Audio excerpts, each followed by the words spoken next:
Hello, bachcho. Let's see out the question. Question says the ratio of the radii of gyration of a circular disk about a tangential axis in the plane of disk and of a circular ring of same radius about a tangential axis in the plane of ring is. So यहाँ पर हमें radius of gyration का ratio निकालना है for circular disk about tangential axis in the given plane of the disk to that of circular ring with same radius but about the tangential axis to the place of ring. यानी कि simply बोले तो disc और ring इसके लिए radius of gyration का ratio निकालना है। तो चलिए फिर स्टार्ट करते हैं हम सॉल्यूशन से। But before of it let's talk about the key concept which we are going to use here for this question. So simply हम यहाँ पर पैरेलल एक्सिस थ्योरम कॉन्सेप्ट का यूज करेंगे। यानी कि मैं मान लो कि देखिए इस तरीके से अभी डिस्क होंगी। अब डिस्क के सेंटर से पास होने वाला एक एक्सिस होगा। अ टेंजेंशियल एक्सिस मींस टू से कि इसको टेंजेंट बनता हुआ एक एक्सिस होगा। सो इसको हम टेंजेंशियल एक्सिस बोलेंगे। इसको हम मान लेते हैं y1, इसको मानेंगे y डैश। और यहाँ पर हम मान लेते हैं कि इनके बिटवीन में इन दोनों एक्सिस के बिटवीन में डिस्टेंस t के बराबर है। So by using the parallel axis theorem, the moment of inertia about axis parallel to the axis passing through the center of mass, this will be equals to the moment of inertia due to center of mass plus the moment of inertia due to this distance d, that is m d का square.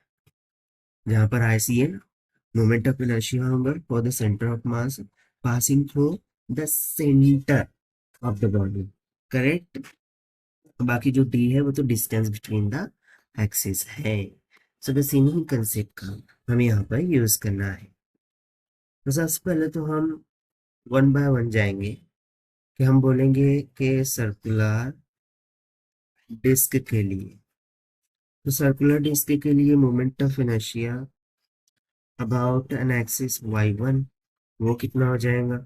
सो disc के लिए moment of inertia कितना होता है, M are square divided by 4। This is known to us. यहाँ पर M mass are radius होता है। बट चूंकि हमें about axis parallel to the central axis निकालना है, सो हम बोलेंगे I dash of y1 this will be equals to the moment of inertia due to centre of mass. So उसको हमने ऊपर निकाला m are square divided by 4 plus में m d का स्क्वायर होगा ना। यदि मैं यहाँ पर डी का मान देख, सो बेसिकली ये जो डी है it is nothing but equals to the radius of the disc. So इसकी जगह पर फिर मैं रेडियस ही सब्स्टिट्यूट कर दूंगा। Simple, that is m are square.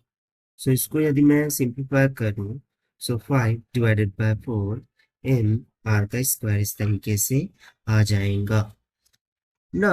Second जो हम की कॉन्सेप्ट यहाँ पर यूज करेंगे वो रेडियस ऑफ गायरेशन का प्रिंसिपल होगा।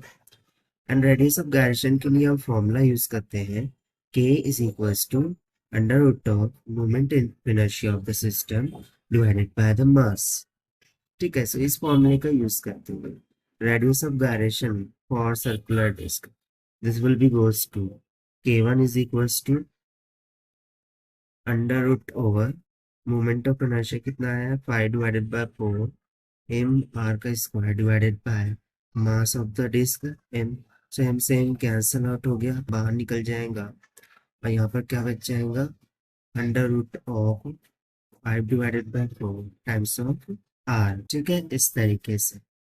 तो इसको हम मान लेंगे इक्वेशन नंबर फर्स्ट ना। उसी तरीके से यदि हम सर्कुलर रिंग के लिए बात करें, so we would say that for circular ring, ठीक है, तो सर्कुलर रिंग को हम इस तरीके से ड्रॉ कर देंगे।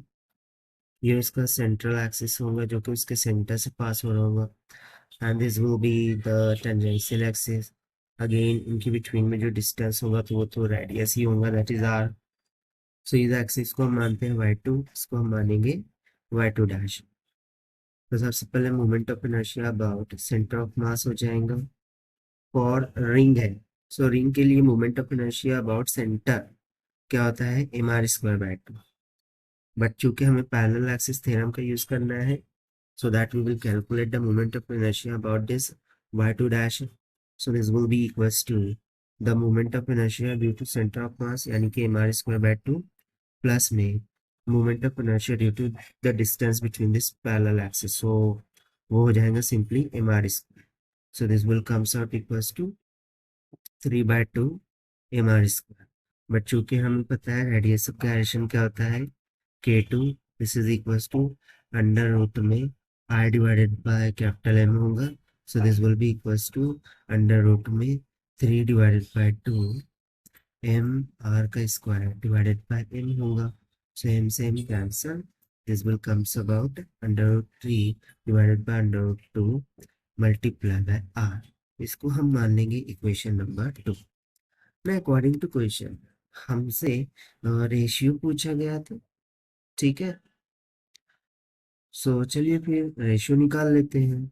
सो डिवाइडिंग इक्वेशन 1/2, ठीक है, इक्वेशन 1 को हम 2 से डिवाइड कर देंगे, say k1/k2, this would be equals to under root of 5 divided by 4 times of r divided by under root of 3/2 times of r। तो r से r कैंसिल हो गया, 2 2 जो 4 हो गया, सो बच कितना रहा है, 2 3 जो 6, यानी कि it will comes around under root of 5 is to under root of 6। तो यही हो जाएगा हमारा required answer to this question. So according to given option under root 5 under root 6, यानी कि option B will become correct है। So this is the required solution. I hope you understand it well. Best of luck. Thank you.